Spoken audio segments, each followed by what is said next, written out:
ओम श्री सद्गुरु परमात्मने नमः। श्री राम जी ने पूछा, है भगवान,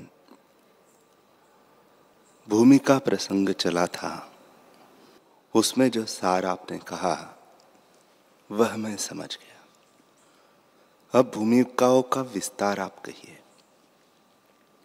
योगी का शरीर जब छूटता है और स्वर्ग के भोगों को भोग कर वह नीचे गिरता है, तब फिर उसको क्या अवस्था होती है, यह आप कहिए। श्री वशिष्ठ जी बोले, हे रामचंद्र जी,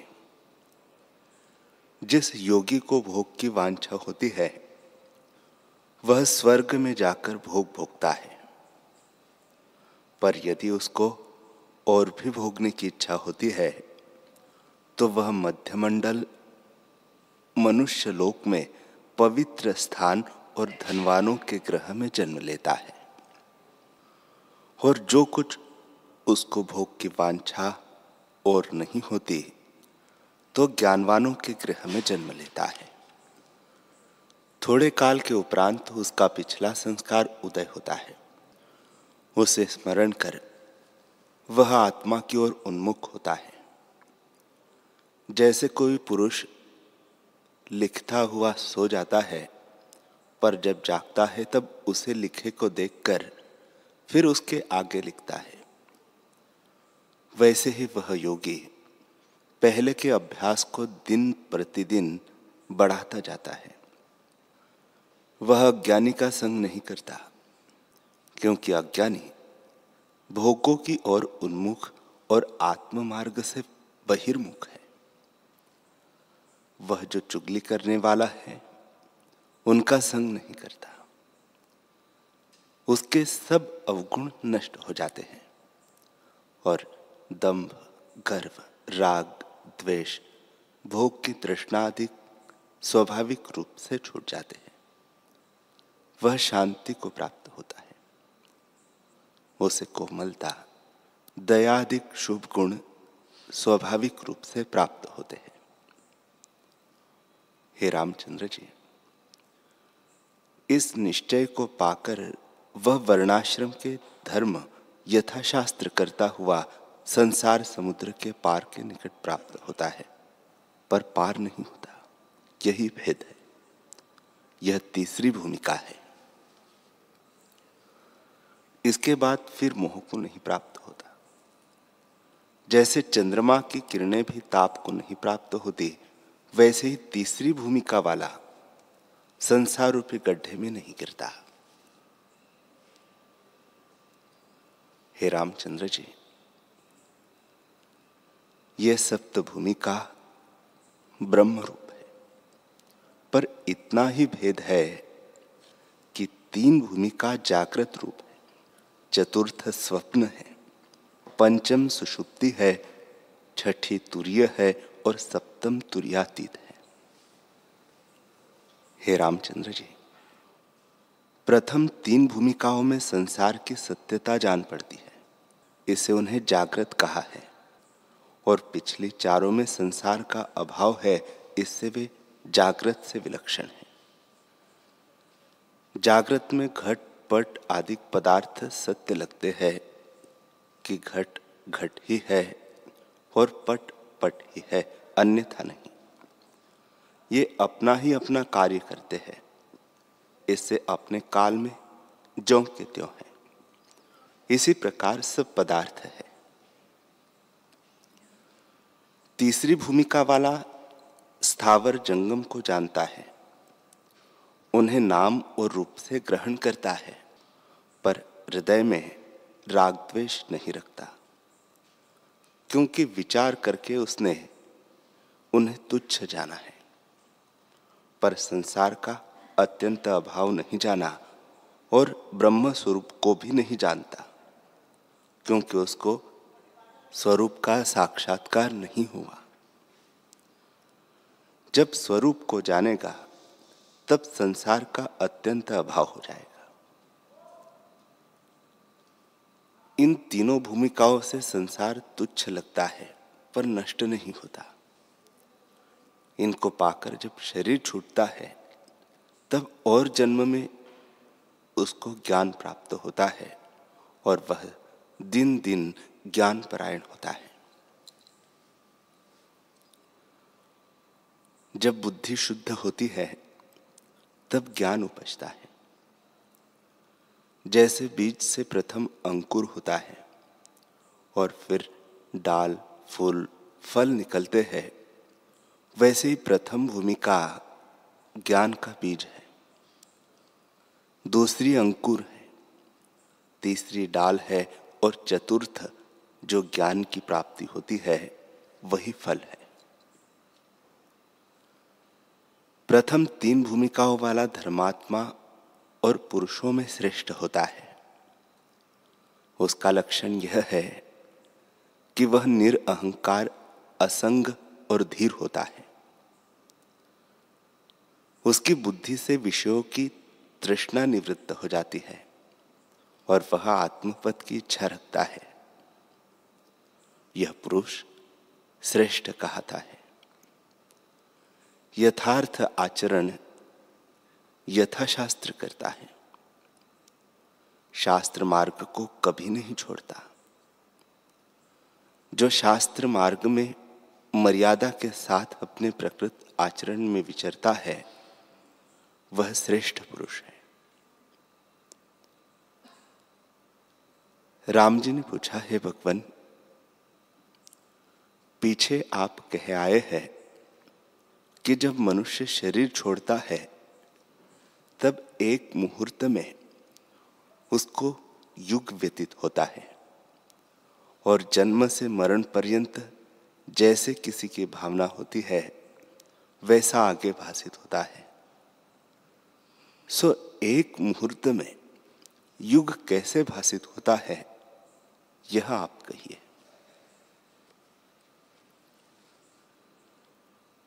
श्री वशिष्ठ जी बोले, हे रामचंद्र जी, यह जगत जो तीनों कालों सहित भासित होता है वह ब्रह्म स्वरूप ही है, भिन्न कुछ नहीं, समान ही है। जैसे ईख में मिठास है वैसे ही ब्रह्म में जगत है। जैसे तिलों में तेल और मिर्चों में तीक्ष्णता है वैसे ही आत्मा में जगत है। जैसे तिलों में तेल होता है वैसे ही ब्रह्म में जगत है। कहीं सत, कहीं असत, कहीं जड़, कहीं चेतन, कहीं शुभ, कहीं अशुभ, कहीं नरक, कहीं मृतक, कहीं जीवित, ब्रह्मा से काष्ठ पर्यंत भाव अभाव होता है। वह सत अलग असत से विलक्षण है। आत्मसत्ता से सब सत्य है और भिन्न देखिए तो सब असत्य है। हे राघव, जिनको सत्य या असत्य जानते हो, यथा पृथ्वी आदि पदार्थ सत्य और आकाश के फूल आदि असत्य है, वे दोनों तुल्य हैं। जो विद्यमान पदार्थ सत्य मानिए तो आकाश के फूल भी सत्य मानिए। जैसे स्वप्न में कई पदार्थ सत्य और असत भासित होते हैं वैसे ही जागृत में भासित होते हैं, पर फुरना दोनों का समान है। जैसे सत्य पदार्थ का स्फुरण हुआ है वैसे ही असत का भी हुआ है। स्फुरण से रहित सत असत दोनों का अभाव हो जाता है। इसलिए यह विश्व भ्रम से सिद्ध हुआ है। जैसे जल में पवन से भंवरे उठते हैं वैसे ही आत्मा में स्फुरित होने से यह संसार भासित होता है। इसकी भावना त्याग कर स्वरूप में स्थित हो रहो। हे रामचंद्र जी, तुमने जो प्रश्न किया कि एक मुहूर्त में युग कैसे भासित होता है, उसका उत्तर सुनो। जैसे किसी पुरुष को स्वप्न देख पड़ता है तो एक क्षण में बड़ा काल बीता जान पड़ता है, तथा और का और भासित होता है, सो आश्चर्य तो कुछ नहीं। मोह से सब कुछ उत्पन्न होता है और भ्रम से देख पड़ता है। हे रामचंद्र जी, जैसे पुरुष सोते में तो एक आप ही होता है, पर उसमें नाना प्रकार का जगत भ्रम से भासित होता है, वैसे ही स्वरूप के प्रमाद से जीव कई भ्रम को देखता है।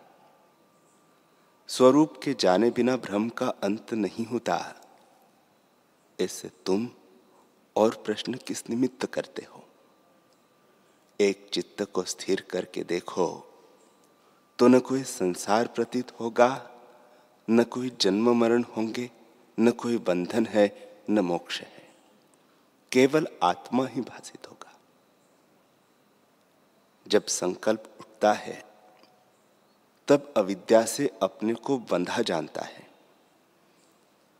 संकल्प से रहित होने पर मुक्त और विद्या से मुक्त जानता है, पर आत्मस्वरूप ज्यों का त्यों है। उसे न बंधन है, न छुटकारा है, न विद्या है और न अविद्या। वह केवल शांत रूप है। इसे सर्वदा सब प्रकार सब ओर से ब्रह्म ही है, दूसरा कुछ नहीं। हे रामचंद्र जी, जब स्वरूप की भावना होती है तब संसार की भावना जाती रहती है। ये सब शब्द कलना में है कि यह पदार्थ है, यह नहीं है। आत्मा में यह कोई नहीं।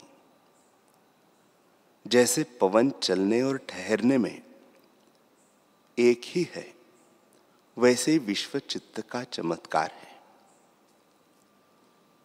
ब्रह्मा से चींटी तक ब्रह्म सत्ता ही अपने आप में स्थित है और आत्मा ही के आश्रय से शब्द फुरते हैं। पर आत्मा फुरने और न फुरने में सम है, क्योंकि उससे भिन्न दूसरा कोई नहीं है। हे रामचंद्र जी,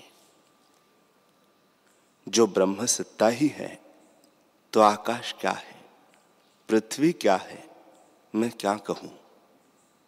यह जगत क्या है, यह प्रश्न उठते नहीं। एक मन को स्थिर करके देखो कि ब्रह्मा से चींटी तक जो कुछ पदार्थ है वे सब सद्भासित हो तो प्रश्न कीजिए। इसलिए जैसे भ्रम से दूसरा चंद्रमा दिखता है, वैसे ही जगत भी भ्रम से भासित होता है।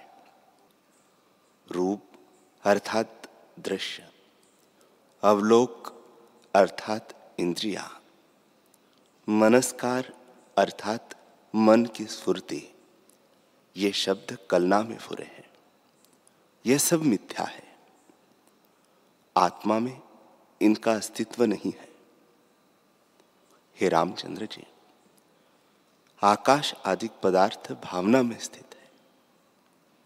जीव जैसी भावना करता है वैसे पदार्थ सिद्ध और भासित होते हैं। जब संसार की भावना उठ जाए तब कोई पदार्थ न भासित हो। हे रामचंद्र जी, सुषुप्ति में ही जब इसका अभाव हो जाता है तो तुर्यावस्था में कैसे भान हो? जब जीव अपने स्वरूप से गिरता है तब उसको संसार भासित होता है और वह संसार में वासना और प्रमाद से घटी यंत्र की तरह घूमता फिरता है। स्वरूप से उतरकर अनात्म में अभिमान करने को मैं हूं, मैं ही करता हूं, इस भावना को प्रमाद कहते हैं। यही अज्ञान है जिससे दुख मिलता है। जब अज्ञान नष्ट होगा तब संसार के शब्द अर्थ का अभाव हो जाएगा। अहंकार से संसार होता है। संसार का बीज अहंकार ही है। अहंकार अनात्म देह में आत्म अभिमान करने को कहते हैं। हे रामचंद्र जी, शुद्ध आत्मा अहंकार के उत्थान से रहित केवल शांत रूप है। विश्व का भी वही रूप है। इस भावना में दुख है। यह संवित शक्ति आत्मा के आश्रय से फुरती है। जैसे तेल की बूंद जल में डालिए तो चक्र की नई फिरती है, वैसे ही संवेदन शक्ति आत्मा के आश्रित फुरती है। ब्रह्म एक स्वरूप है। उसका स्वभाव ऐसा है जैसे मोर का अंडा और उसका वीर्य एक रूप है। अपने स्वभाव से वीर्य ही नाना प्रकार के रंग रखता है, तो भी मोर से कुछ भिन्न नहीं।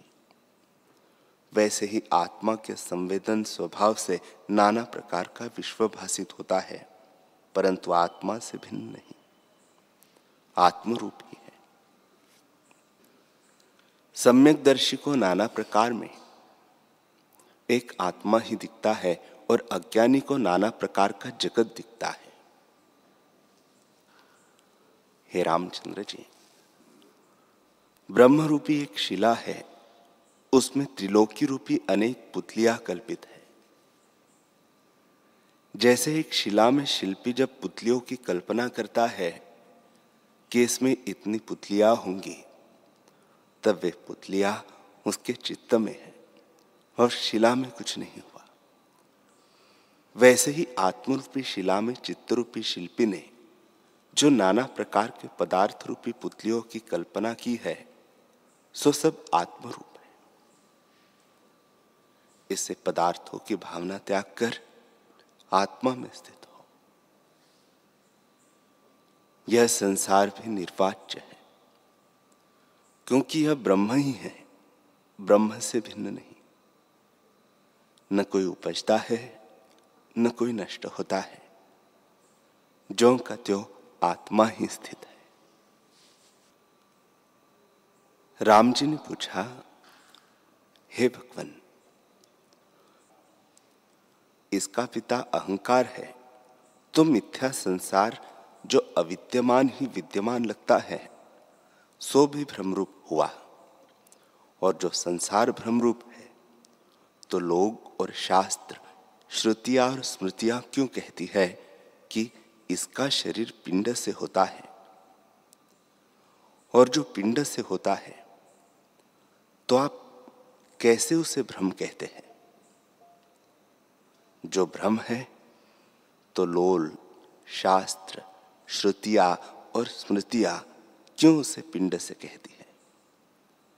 इस मेरे संशय को आप निवृत्त कीजिए। श्री वशिष्ठ जी बोले, हे रामचंद्र जी, मेरा कहना सत्य है। ब्रह्म में ब्रह्मत्व स्वभाव है और जगत का स्वरूप भी वही है। हे राघव, आदि जो किंचन हुआ और चित्त शक्ति फुरी, वही ब्रह्मारूप हुआ और उसको पदार्थों का मनोराज्य हुआ।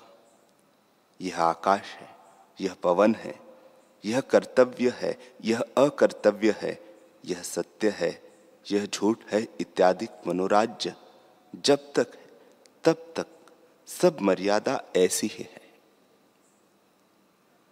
फिर ब्रह्मा ने यह सोचा कि जगत की मर्यादा के निमित्त वेद में कहूं कि यह पदार्थ शुभ है और यह अशुभ है।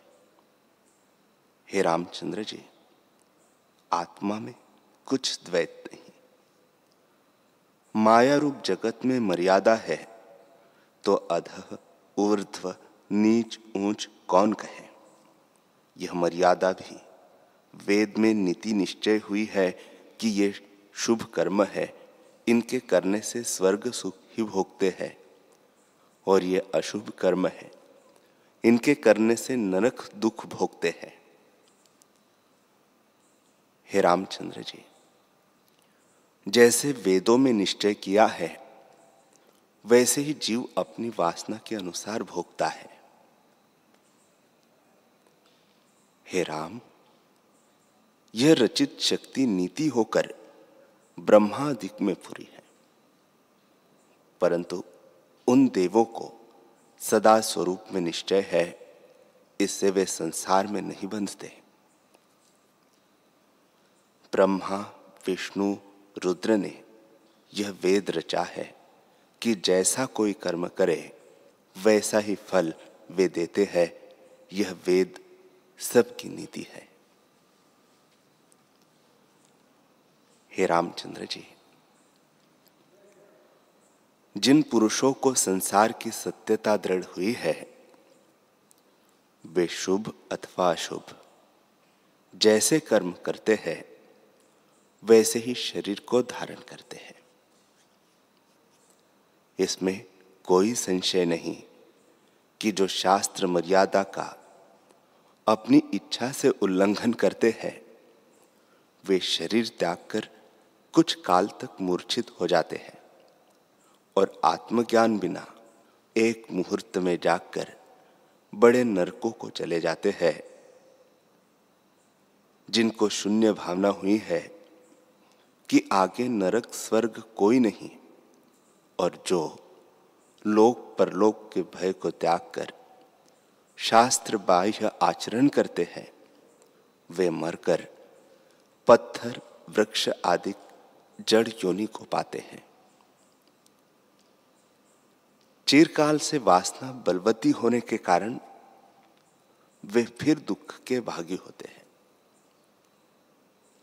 और जिनको आत्म भावना हुई है और संसार की भावना निवृत्त हुई है, वे शास्त्र विहित करे अथवा शास्त्र विरुद्ध करे, उनको कोई बंधन नहीं होता। हे रामचंद्र जी, मनुष्य चित्तरूपी भूमि में निश्चय रूपी जैसा बीज बोता है, वैसा ही काल पाकर उगता है, यह निसंशय है। इससे तुम आत्म भावना रूप बीज बो, समझो कि सब आत्मा ही है। ऐसी भावना करो, तब शुद्ध आत्मा ही भासित होगा, और जिसको संसार का निश्चय हुआ है उसको संसार है। हे रामचंद्र जी, जो पुरुष धर्मात्मा है उसको उसी वासना के अनुसार भासित होता है। धर्मात्मा भी दो प्रकार के हैं, एक सकाम और दूसरे निष्काम। जो धर्म करते हैं और पाप रूपी कामना सहित है, वे स्वर्ग भोग भोग कर फिर गिरते हैं, और जो निष्काम ईश्वरार्पण कर्म करते हैं, उनका अंतःकरण शुद्ध होकर उन्हें ज्ञान की प्राप्ति होती है। यह भी संसार में मर्यादा है कि जैसा किसी को निश्चय होता है वैसा ही वह संसार को देखता है। पिंड से भी शरीर होता है, क्योंकि यह भी आदि नीति में निश्चय हुआ है। जैसे आदि नीति में निश्चय हुआ है वैसे ही होता है। जो पवन है सो पवन ही है, और जो अग्नि है सो अग्नि ही है। इसी प्रकार कल्प पर्यंत जैसे मनोराज्य हुआ है वैसे ही स्थिति है। जैसे जल नीचे को ही जाता है, ऊपर नहीं जाता, वैसे ही जो आदि में निश्चय हुआ है वही कल्प भर रहता है। हे रामचंद्र जी, जगत व्यवहार में तो ऐसे है, और परमार्थ से दूसरा कुछ हुआ नहीं। इस जीव ने आकाश में मिथ्या देह रची है, परमार्थ दृष्टि से केवल निराकार अद्वैत आत्मा है। शरीर इसके साथ नहीं है, इससे जगत कैसे हो। श्री वशिष्ठ जी बोले, हे रामचंद्र जी, अपने प्रश्न पर बृहस्पति और राजा बलि का एक इतिहास सुनो। जब 6 कल्प व्यतीत हुए तो दूसरे परार्ध में राजा बलि हुआ। वह महापराक्रमी था। उस राजा बलि ने संपूर्ण दैत्यों राक्षसों को जीतकर अपने वश में किया और उन पर अपनी आज्ञा चलाई। इंद्र को भी जीतकर अपने वश में किया और उसका संपूर्ण ऐश्वर्य ले लिया। देवताओं और किन्नरों पर उसकी आज्ञा चली और भूलोक भी उसने ले लिया। जब वह सब ले चुका तब उसने धर्म आचरण को ग्रहण किया। एक समय सब सभा जुड़ी थी। उसमें यह चर्चा चली कि जन्म कैसे होता है और मरण कैसे होता है। तब राजा बलि ने देवगुरु बृहस्पति से प्रश्न किया कि हे ब्राह्मण, यह पुरुष जब मृतक होता है तब शरीर तो भस्म हो जाता है, फिर कर्मों के फल यह कैसे भोगता है और शरीर बिना कैसे आता जाता है, यह आप कहिए।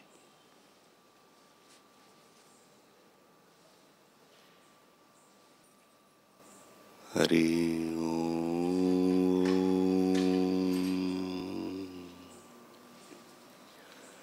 हरि